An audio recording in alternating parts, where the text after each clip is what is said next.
আন্তর্জাতিক মানবাধিকার কর্মী ও অনন্যা টিভি গাইবান্ধা প্রতিনিধি নূর আলম সিদ্দিকী এর ভিডিও তথ্যচিত্রে আজকের সংবাদ শিরোনামে থাকছে সুন্দরগঞ্জের উন্নয়নে মানবসেবা রোল মডেল ও বাংলাদেশ জামায়াত ইসলামী গাইবান্ধা জেলা নায়েবে আমির রাজনৈতিক নেতা অধ্যাপক মোহাম্মদ মাজিদুর রহমান সুন্দরগঞ্জের উজ্জ্বল এক দৃষ্টান্ত। গাইবান্ধা জেলার সুন্দরগঞ্জ উপজেলার রামজীবন ইউনিয়নের এক সম্ভ্রান্ত মুসলিম পরিবারে জন্মগ্রহণ করেন অধ্যাপক মোহাম্মদ মাজিদুর রহমান। শৈশব থেকেই ধর্মভীরু, বিনয়ী ও মানবিক গুণাবলীর অধিকারী এই মানুষটি স্থানীয় জনগণের কাছে সত্তা ও ন্যায়পরায়ণতার জন্য সুপরিচিত হয়ে ওঠেন। বর্তমানে তিনি বাংলাদেশ জামায়াতে ইসলামী গাইবান্ধা জেলা শাখার নায়েবে আমির হিসেবে দায়িত্ব পালন করছেন। এছাড়া সুন্দরগঞ্জ উপজেলা পরিষদের চেয়ারম্যান হিসেবে দায়িত্ব পালনকালে উন্নয়ন কর্মকাণ্ডে রেখেছেন অবিস্মরণীয় দাগ।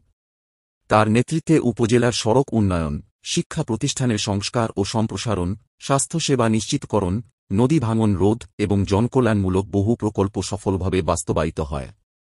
দলের সংকটময় মুহূর্তে তিনি ছিলেন রাজপথের সাহসী সৈনিক। একাধিক মিথ্যা মামলার মুখোমুখি হয়েও জীবনের ঝুঁকি নিয়ে আন্দোলন, মিটিং মিছিল অব্যাহত রেখেছেন। পুলিশের বাধা ও ভয়ভীতি উপেক্ষা করে নিজের অর্থায়নে দলের সাংগঠনিক কার্যক্রম চালিয়ে যাওয়ার বিরল দৃষ্টান্ত স্থাপন করেছেন। মানব সেবার ক্ষেত্রেও তার অবদান প্রশংসনীয়। অসহায় ও দুস্থ মানুষের বাসস্থান নির্মাণ, খাদ্য, বস্ত্র, চিকিৎসা এবং নগদ অর্থ সহায়তার মাধ্যমে তিনি অসংখ্য পরিবারের মুখে হাসি ফুটিয়েছেন। গাইবান্ধা জেলাসহ সুন্দরগঞ্জের সর্বস্তরের জনগণ তার মানবিক কর্মকাণ্ডে গভীরভাবে কৃতজ্ঞ। উপজেলা চেয়ারম্যান থাকাকালীন সময়ে তার বিরুদ্ধে কোনো অনিয়ম, দুর্নীতি বা স্বজনপ্রীতির অভিযোগ ওঠে নাই। সততা, নিষ্ঠা ও জনসেবামূলক কর্মকাণ্ডের জন্য সুন্দরগঞ্জবাসীর আস্থা ও ভালোবাসা অর্জন করেছেন তিনি। এজন্যই এলাকার সর্বস্তরের মানুষ আসন্ন জাতীয় সংসদ নির্বাচনে তাকে এমপি প্রার্থী হিসেবে দেখতে চায়।